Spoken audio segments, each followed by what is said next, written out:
Think about the magnitude of this information. Seymour Hersh, two-time Pulitzer Prize winner, the most famous living American journalist.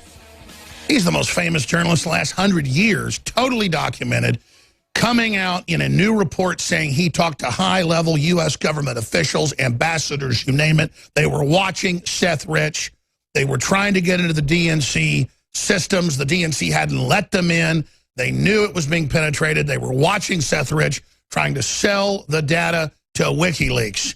And you have WikiLeaks saying, right after he got shot in the back, that, yes, he was their source. Now we have Seymour Hersh confirming all of it. We have the identity of the DNC leaker, and it's not a Russian, ladies and gentlemen.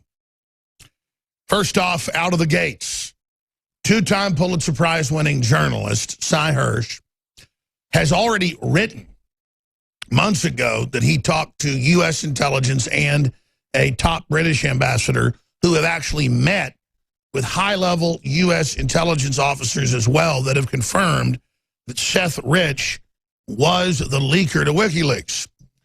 We have Julian Assange publicly, within a week of Seth Rich being gunned down, shot in the back, saying that they don't ever give up sources, but that basically Seth Rich was their source and it should be investigated along those lines. We now have intel coming out that you have these Islamic brothers from Pakistan in control of the Democratic Party servers, and that Seth Rich was reportedly that night at a party with them. You have Debbie Wasserman Schultz threatening the D.C. police that she is over as a representative of that area, saying, I'll cut your funding if you don't get back their laptops. And then you have them in the news saying, don't ever question Seth Rich's murder. Don't look at it or we'll basically have somebody sue you. Well, this is Seymour Hersh, ladies and gentlemen. The article's on Infowars.com. The video and audio is on Infowars.com, and there is a total MSM blackout on two-time Pulitzer Prize-winning author, who also exposed that ISIS and Al-Qaeda were being run by Obama. By the way, he's a liberal, a classical liberal. But he has a conscience. He's credited with ending the Vietnam War with his stories on the My Lai massacre, you name it. The guy that spurred Walter Cronkite to say the war was unwinnable because it wasn't meant to be won. Media completely ignores bombshell Seymour Hersh revelations on Seth Rich. Not a single MSM outlet has covered the story. The audio tape obtained by Big League Politics, Hersh says he saw an FBI report leaked to him by an insider, which confirms that Rich had contacted WikiLeaks with sample emails from DNC leaker and asked for payment for the full data dump. And it goes on from there. And he has multiple ambassadors telling him the same thing. One of these ambassadors has gone public to say he met with U.S. intelligence and they showed him the files that Rich was reportedly out there trying to sell the data. Isn't that interesting? Well, they don't want you to hear it. We've had to bleep it, but this is the candid recording of Seymour Hersh. Here is that report. But WikiLeaks got access, and before he was killed.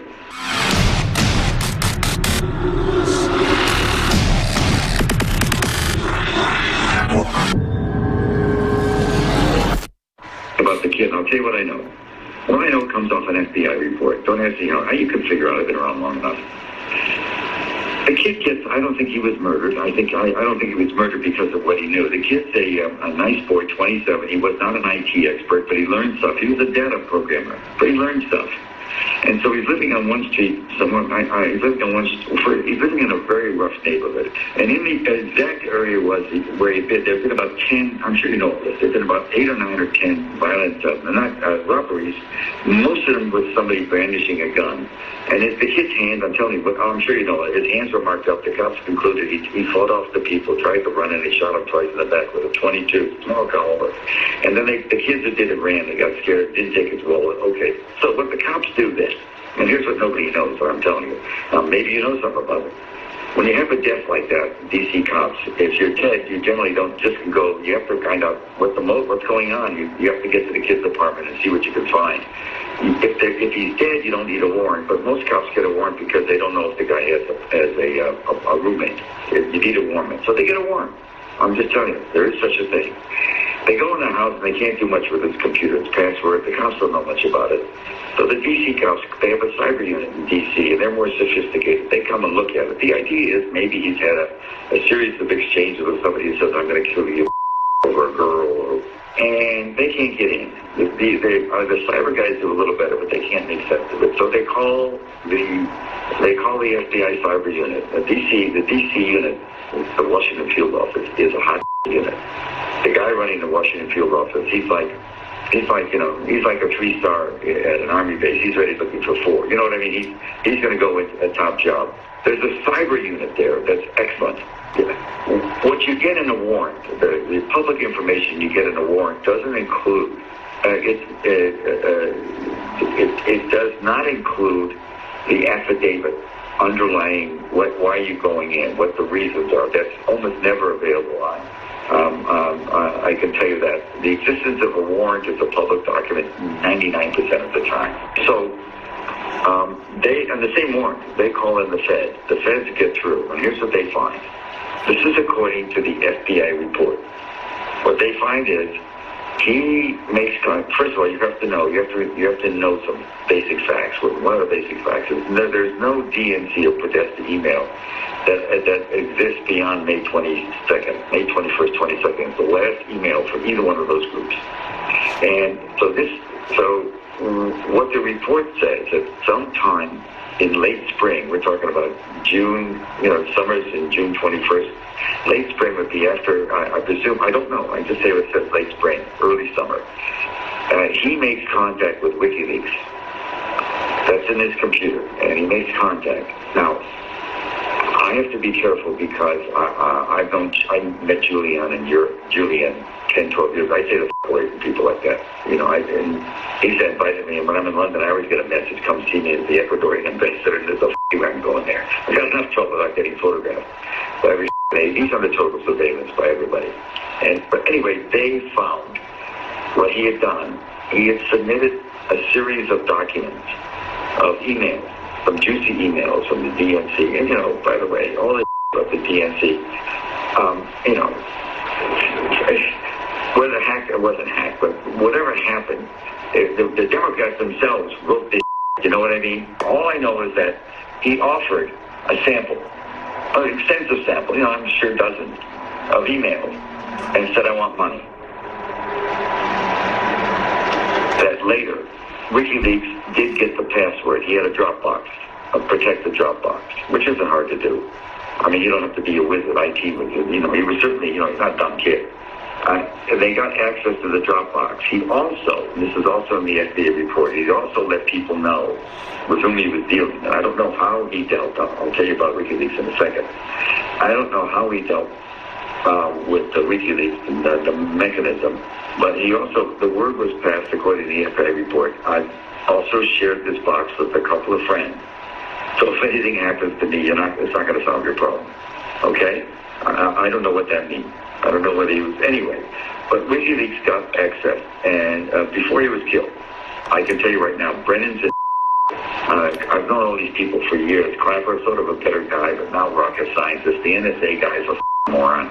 And the trouble with all those guys is that the only way they're going to make it to a board or two and get hired by SAIC to deliver some fat cat contracts is if Hillary stayed in.